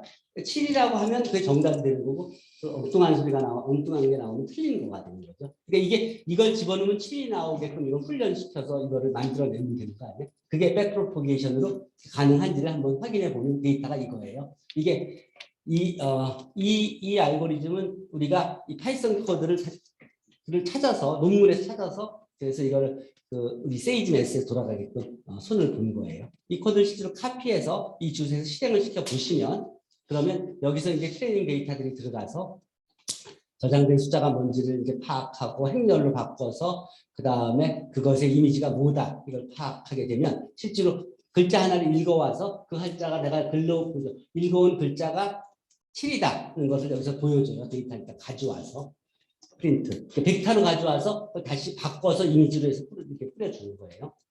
자, 이 숫자를 여기서 트레이닝 데이터를 예를 들어 다른 숫자로 바꿔주면은 다른 숫자가 예를 들어 아까 0이었는데 0을 집어넣더니 7이 나와요. 근데 이걸 1로 바꿔주면 뭐 다른 숫자가 나오고 2로 바꿔주면 다른 숫자가 나오고 5로 바꿔주면 또 다른 숫자가 나오고 일단은 그래요. 지금 이 데이터셋에서는 0을 집어넣으면 7이 나오고 1을 집어넣으니까 2가 나왔어요. M 데이터베이스 셋에서는. 자, 어쨌든 이 픽셀이 요 팔자가 숫자로 보면 이렇게 바뀌어지는 거 이해할 수 있겠어요? 이거를 자, 그 전부 다 로우를 다 컬럼 벡터로 바꿔주면 784 픽셀 벡터로 바꿔지는 걸 이해할 수 있을 거고. 자, 그렇게 해서 784 바이 1 벡터를 집어넣어 주면 그럼 숫자 이미지가 나와서 이제 이 결과가 나오게 되는데 자, 그 과정을 한번 알고리즘을 한번 확인해 봅시다. 정사각법과 이제 오차이트법에 어떻게 적용되는지. 그 알고리즘은 이게 이거예요. 학습 데이터 100개와 테스트 데이터 10개를 줘갖고 실제 이미지를 갖고 왔어. 이미지를 이제 인식해가지고 벡터로 바꿔서 그래서 아티피셜 뉴럴 네트워크 이 경우에는 이제 우리가 만든 백프로포게이션 알고리즘을 이제 적용해서 그래서 계속 웨이트를 업데이트해서 실제로 곱해준 그 결과가 보여주는 이미지가 뭐로 나오는지 한번 봅시다. 그래서 입력층에는 748개의 노드가 들어갔고 출력층에서 0부터 9까지 숫자가 나타내는 그 코드가 어떻게 되어 있냐면 이렇게 되어 있어요. 여기서는 뭐를 사용했냐면 이 알고리즘은 히든 레이어를 하나를 준 거죠. 그러니까 3개의 계층의 신경망으로 그러니까 힘을 하나 줘서 계층이 히든 레이어 출력이 있는 그런 형태로 시그모이드 함수 사용했고 그 다음에 신경망을 우리가 이제 초기화시킨 다음에 학습률을 뭘로 줬냐면 학습률은 그리고 활성화 함수는 시그모이드 함수를 줬고, 그 다음에 이게 이 알고리즘이 이 신경망을 이제 5차 요점법으로 이제 활용시킨 거예요. 히든 레이어 인볼브 해서. 그래서 입력한 인풋을 행렬로 표현한 다음에 은닉계층으로 가는 신호를 계산하고 또 나가는 신호를 계산해서, 그래서 이제 노드의 수를 보면 784바이 원 벡터가 들어가서, 그래서 아웃풋의 개수 10개 중에서 하나가 나오는 거고, 실제로 이걸 가지고 알고리즘을 돌려서 그 러닝 레이트를 아까 정의해주고 여기서 0.3으로 주고 돌려봤어요. 자, 그랬더니 되게 이게 실제로 이 알고리즘을 그대로 돌려봤더니, 그러니까 이게 정확도가 한 65% 정도가 나왔어요. 시간은 금방. 근데 이거를 내가 직접 이거를 100을 내가 3000으로 올려도 보고 300으로도 올려봤는데, 이거를 그러니까 3000으로 놀리고 6만으로 올려봤더니 이게 너무 오래 돌아가고, 내가 이거를 100을 300으로 높였더니 정확도가 65% 75% 올라갔고, 이걸 그대로 놔두고 이 10 대신에 아웃풋 노드를 10 대신에 이걸 만으로 높였더니 이게 어떤 의미냐면 숫자로만이 아니라 이게 글자일 수도 있잖아요. 아래 한글, 기억, 니은, 디귿, 가나다라, 마바사 뭐 이렇게 해서 그런 숫자가 0부터 1까지 뿐만 아니라 글자까지 다 생각해서 일단 10,000개 아웃풋이 있다고 생각하면, 그래서 이거를 10,000개를 늘려봤더니 그 중에서 골라가봤더니 이게 그 의미가 아니라 이거는 이 아웃풋 노드를 이걸 어쨌든 아웃풋 노드를 이거를 10,000개를 높였더니 퍼센트가 95%로 향상이 됐는데, 테스트 데이터 이게 테스트 데이터였나? 아웃풋 노드는 0부터 9까지. 그렇지, 0부터 9까지인데. 근데 이거 한번 확인해 볼게요. 이거는 내가 이 숫자들을 실제로 바꿔보면서 그러면서 테스트를 해보면서 이걸 높여봤는데, 너무 높이면은 PC에서는 시간이 너무 걸리고, 너무 낮추면 그럼 정확도가 떨어지고, 적당히 높이면 정확도가 점점 올라가는 걸 확인할 수 있어요. 여기서는 학습률 0.3으로 줬어. 그리고 데이터 파일을 이제 불러와가지고 이 URL에서 이제 파일을 불러온 거예요. 불러와서 그래서 신경망을 학습시켜서 epoch는 5로 줬고, 기기를 이 숫자를 높이면 정확도가 점점 더 이제 높아져요. 그렇게 해서 파일을 불러와서 신경망을 테스트를 해서 결과를 보니까 대개 그런 정도 조건 하에서는 한 70% 정도의 이 정확도를 가지고 맞히는 거예요. 즉 10개 정도 숫자를 테스트하면 7개 정도가 그 정확히 손으로 쓰게 맞아지는. 이거를 이제 그러면 컴퓨팅 파워를 좀 더 늘리고 이게 한 90% 95% 정도 되게끔 하면 거의 틀리지 않고 그 우편 번호들을 맞출 수 있는 거죠.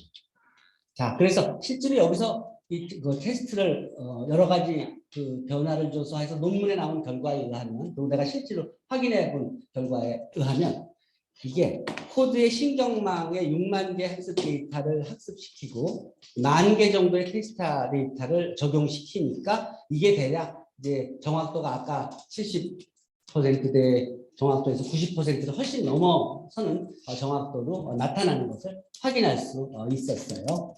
자, 그렇다 그러면 이제 95% 정도면 사람이 하더라도, 사람이 그 막 들어오는 걸 보고 분류하더라도 보통 90%는 이상 정확도가 안 나와요.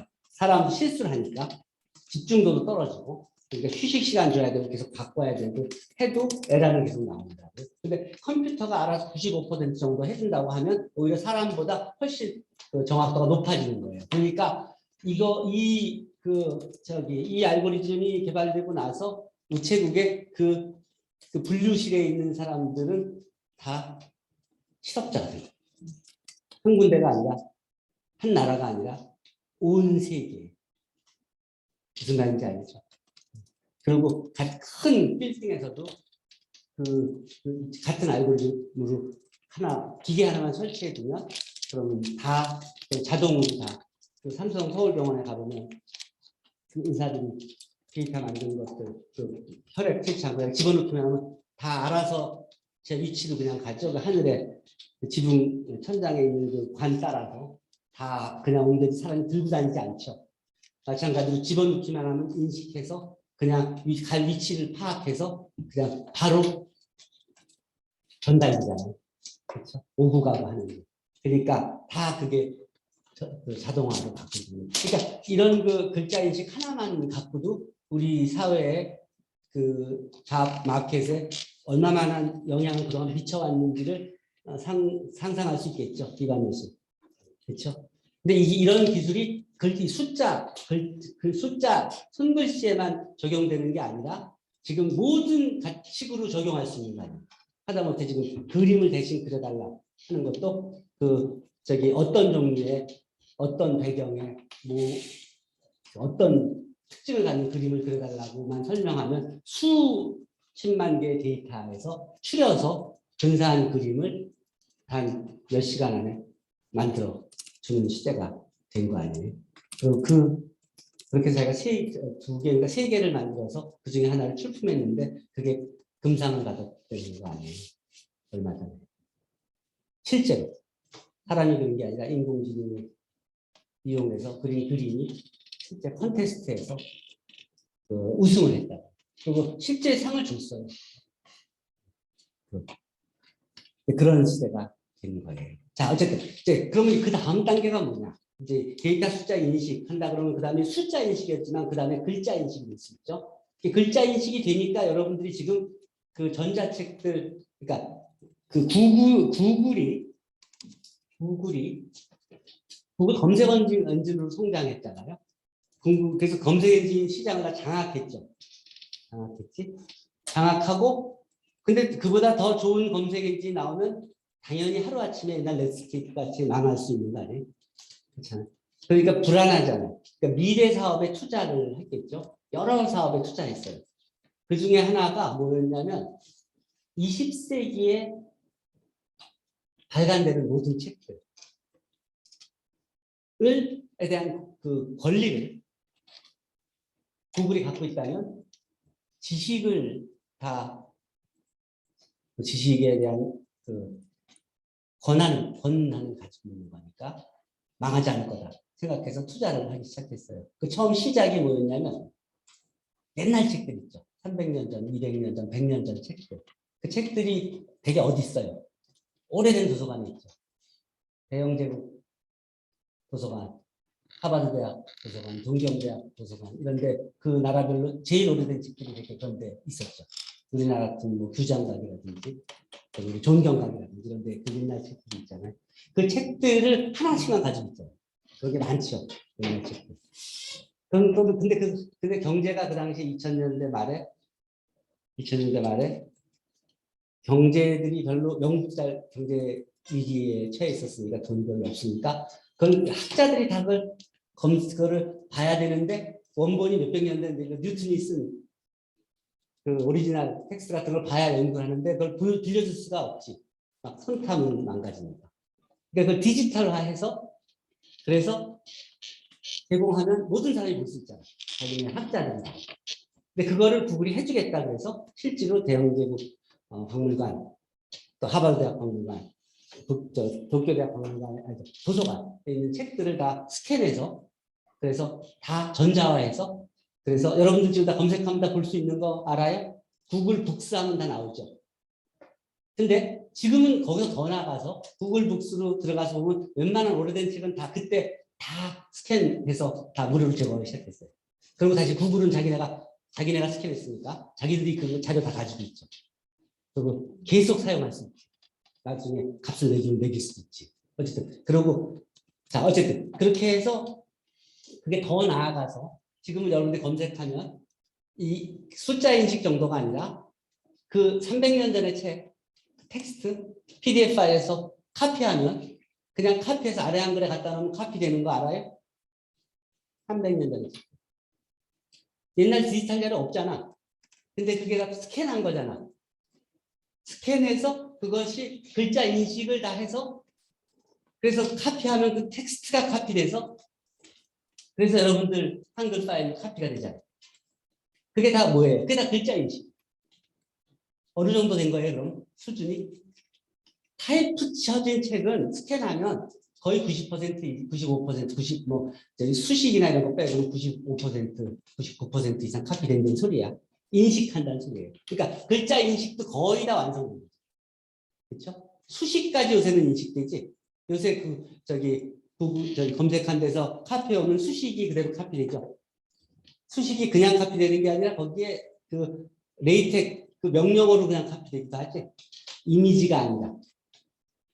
그 수식을 칠 때 우리가 아래 한글 수식 치듯이 뭐 INT 치면 인테그랄이 되고, 그렇죠? 썸 치면 시그마 되듯이 카피해 오면 거기에 썸이 찍히고 INT가 찍히고 하죠. 그림 대신에. 그렇지? 그게 그 텍스트의 그 명령어까지 카피되죠. 글자 인식이 한 단계 그 다음 단계까지 카피돼요. 인식이 카피돼요. 어쨌든 그 정도까지 늘어난 거예요. 자, 그럼 이제 대개 글자 인식까지도 그 손으로 쓴 것도 이제 정확도가 굉장히 높아져서 지금 여러분들이 타블렛에다가 노트 쓰고선 저장하면 그냥 텍스트로 저장되죠. 그렇지? 그리고 요즘은 예를 들어서 카카오톡에서 여러분들이 그냥 말로 얘기하면 다 텍스트가 만들어지죠. 그래서 손으로 안 쳐도 되지. 그리고 또 소리로 여러분들이 문자 그러니까 음성 녹음해서 보내면 그거를 바로 텍스트로 바꿔주기도 하지. 그렇죠? 우리가 통화를 10분 동안 통화한 걸 녹음한 거를 무슨 프로그램이죠? 나도 자주 쓰는데 무슨 프로그램이지? 저기 글자 텍스트로 바꿔주는 거 뭐죠? 뭐지? 글자 인석해 주는 거 왔어요. 글자 인식하는 거. 네이버 클로바? 네이버 클로바 프로그램 딱 받아서 녹음한 거 그냥 불러내면 그 글자 10분 동안 우리가 대화한 내용이 스피커 1, 스피커 2로 해서 다 누가 얘기했는지 다 정리되죠. 자, 그 글자 인식 다 같은 알고리즘. 대상만 잡는. 자, 거기서 더 나가서 설명해 봅시다. 그게 이제 자연어 처리가 되는 거예요. 엠리스트 데이터 숫자 인식 사례와 마찬가지로 음성, 신호를 인식하거나 문자를 인식할 때 똑같은 방법이 적용되는 거예요. 근데 여기서 이제 더 나가서 그러니까 MIT 인공지능 연구소에서 가장 지금 신경 쓰고 있는 게 자연어 처리예요. Natural Language Processing. 그러니까 전문가들은 이 자연어 처리의 연구에 좀 집중하고들 있다 그래요. 우리가 일상생활에 사용하는 언어를 컴퓨터가 의미를 분석하여 처리하도록 하는 것인데 이게 여러분들 집에 있는 그 인공지능 비서들이 하는 일들이잖아요. 다 우리가 말하면 다 알아서 오늘의 뉴스, 오늘의 날씨 뭐 다 제공해줘. 우리가 말만 하면. 그러면 비서들이 앞으로 10년 후에는 지금보다 한 절반으로 줄어들 수 있을 것 같지 않겠어요? 그러니까 어디가 레드오션이고 어디가 블루오션인지 여러분들이 인식할 수 있을 거예요. 이게 어떤 의미가 있냐면 단순히 음성 또는 문자를 인식하는 것을 넘어서서 말하는 사람이 의미하는 것도 파악을 하고 또 물어봤으니까 그 사람이 필요로 하는 것에 대한 추론도 해서 그래서 답을 줘야 되는 거예요. 비서가 그렇게 하듯이. 비서한테 나 내일 모레 뭐 부산에 출장 가야 되는데 어떡하지? 그러면 이 사람 일정까지 다 비교해 갖고 뭐 옵션을 만들어서 제공해 줘서 어떡하지? 이 중에 고르십시오 이렇게 얘기해야 되는 거 아니에요. 그러니까 그런 추론까지 다 해야 되는 거예요. 이 사람 다른 일정까지 다 파악해서 그리고 가격 같은 것도 다 고려해서 자 예를 들어서 내가 I want a pizza 이렇게 얘기를 내 인공지능 비서한테 얘기를 하면 거기에 I want pizza 세 단어밖에 없잖아요. 그 인공지능 비서는 그걸 알아듣고 뭘 파악을 해야 돼요? 그게 어느 시간에 어느 위치에서 얘기하는 건지를 봐서 그게 점심시간 근처에 직장에서 얘기하는 거라 그러면 그게 거기서 여러 가지를 추론해야 돼요. 이 사람이 이게 지금 집에서 식사 훨씬 전에 한다 그러면 자기가 요리를 하는 거라고 추측할 수 있지만 사무실은 요리할 수 있을 거 아닙니까? 그걸 물어보는 거에 뭐 레시피라든지 뭐 이런 거 물어본 게 아니니까 이 사람이 어디 가서 피자를 먹으려고 사 먹으려나 보다. 그렇지? 주문하려고 그러면 뭐 오더를 해달라고 이렇게 물어볼 텐데 그냥 오늘 피자 그러면 피자 먹으려고 보다. 이렇게 생각하면 그 인공지능이 그거를 이해한 다음에 여러 가지를 생각해야 돼. GPS를 파악해서 이 사람 위치를 파악하고 시간을 파악하고 그리고 근처에서 어디쯤에 피자집이 있는지를 보고 그 중에서 선호도들 그 뭐 가성비라 그러나 뭐 어쨌든 여러 가지 봐서 이렇게 비교를 여러 개 고른 다음에 이 사람 취향에 맞게끔 비교를 해서 그래서 1순위, 2순위, 3순위를 정한 다음에 그 다음에 답을 줘야죠. 여기 보면 그 과정이 그 여러 가지를 다 이해하는 인공지능이 돼야지만 사람을 대체할 수 있는 거예요. 그러니까 점점 성능을 향상시켜야 되는 거야. 히든 레이어가 점점 더 많아져야 되는 소리랑 마찬가지예요. 그러니까 여기서 보면 피자를 이게 이 사람이 피자를 먹고 싶어 하는구나라고 이해를 해야 되고 그리고 말하는 사람이 피자를 만들어는 방법을 알고 싶었다면 뭐 조리법 같은 걸 물어봤어야 되는데 그런 거 안 물어봤으니까 요리하려고 그런 건 아니고 그리고 말하는 사람이 위치 피자집 찾고 있다고 판단하니까 GPS 정보를 가지고 피자를 정한 식당을 찾아서 근접성, 등급, 가격 순으로 순위를 매기고 그 사람 취향을 봐서 그래서 그 기록들을 그리고 이전에 그 사용자가 사용한 식당들이 있으면 거기에 가중치를 주어서 그걸 같은데 선호하는 데를 우선 위에 배치해 줄 수 있겠죠. 그래서 답을 찾아. 그래서 그러면 데이터가 만들어졌죠. 그거를 그냥 프린트아웃 해주는 게 아니라 언어를 글자 인식해서 말로 해줄 수 있잖아요. 그러니까 우리 인공지능 비서가 답을 해주지. 자연어 문장으로 우리말로 여기서부터 1km 정도 떨어진 그 길에 저기 오른쪽에 뭐 무슨 피자가 있다. 집이 있다. 이렇게 답을 주는 과정까지가 다 인공지능이 할 수 있는 상태까지 이미 도달해. 지금. 그래서 여러분들이 검색 한 번만 하면 계속 듣고 싶은 음악이 비슷한 내용이 나오고 어딜 찾기만 하면 비슷한 것들이 계속 나오는 그 다음 취향에 맞게 은행도 마찬가지로 그런 서비스를 제공하고 있겠죠. 그렇죠? 자, 실제로 그래서 아까 같은 인공지능 시스템들이 그 백프로포게이션 알고리즘을 이용해서 그 여러 가지 경우의 그 모디파이 사용하면서 뭐 숫자 인식뿐만 아니라 얼굴 인식, 음성 인식, 자연어 생성 등 다양한데 활용되고 있어요. 자, 그런 부분에 대해서 토론하는 것을 마지막으로 우리가 정리하고 여러분들이 다음 주 목요일까지 기말고사 테이크홈 기준을 제출하시고 토요일 날 발표하시면 되겠습니다. 추가된 자료들은 뭐 다음에 좀 있고 그리고 이거는 이제 옛날에 학생들 처음에 책 쓰면서 가르칠 때 그 안기현이라는 학생이 PI로 프로젝트 하는 내용인데 이것도 재미있었어요. 이 친구가 건축과 학생인가 토목과 학생인가 그랬는데 이게 난방 그 에너지를 사용하는 것들 서울시 전체 빅데이터를 사용해 가지고 다니는 것이랑 전기 에너지, 가스 에너지 뭐 등등해서 사용한 거를 지금 여기서 배운 테크닉들을 사용해서 분석하고 그렇게 했는데 어쨌든 이걸로 나중에 논문도 쓰고 그리고 박사 학위도 받았어요. 취업했고 그다음에 또 관련된 내용도 추가로 있고 그 위에 읽을 것들 여기 아까 내가 구글 검색 엔진에 대해서 그 페이지랭크 알고리즘을 간단히 얘기했는데 여기서 쓴 게 스토캐스틱 흉내이고 아이겐밸류, 라지스트 아이겐밸류, 라지스트 아이겐밸류 그리고 페이지랭크 알고리즘에 대한 소개 여기도 저기 읽어보면 그 스텝이 정확히 어떻게 가는지를 이해할 거예요. 이것도 수학 동화인가 뭔가 썼었을 거고 자연스럽게 소식대로 썼었는데 그런 내용들이고 또 이거는 어디겠더라? 알파고 그때 했을 때 그때 원고 써줬던 거 똑같이 수학 어떤 인공지능의 수학이 어떤 게 쓰여지는지 그래서 아마 지도에서 보면 알겠지만 여러분들 대경은 지금 서정대 수학 굉장히 많이 쓰이려는 걸 이해했을 거고 그리고 미적분학 그중에서 다변수 미적분학 많이 쓰여진다는 걸 이해했을 거고 그 외에도 통계 지식들이 사용되는 것도 있을 거고 그리고 좀 더 나아가서 뭐 토포로지컬 데이터 애널리시스 위상사도 쓰이고 다른 분야도 계속 쓰이면서 점점점 여러 가지 디테일을 채우고 있으니까 여러분들은 앞으로 필요할 때는 개발되고 증명되고 만들어진 그런 이론과 또 논문들 그다음에 코드들 그런 샘플들 그런 걸 활용하면서 여러분들이 필요한 현장에서 그걸 수정해서 사용하고 맥힐 때 전문가들한테 물어보는 도움이 될 거예요. 자, 이 상황에서 질문 있으면 질문하세요. 여기서 정리하셔도 됩니다. 자, 질문. 아까 질문이 들어온 게 있다고 했죠? 무슨 질문이에요? 질문 들어온 게 어디 있어요?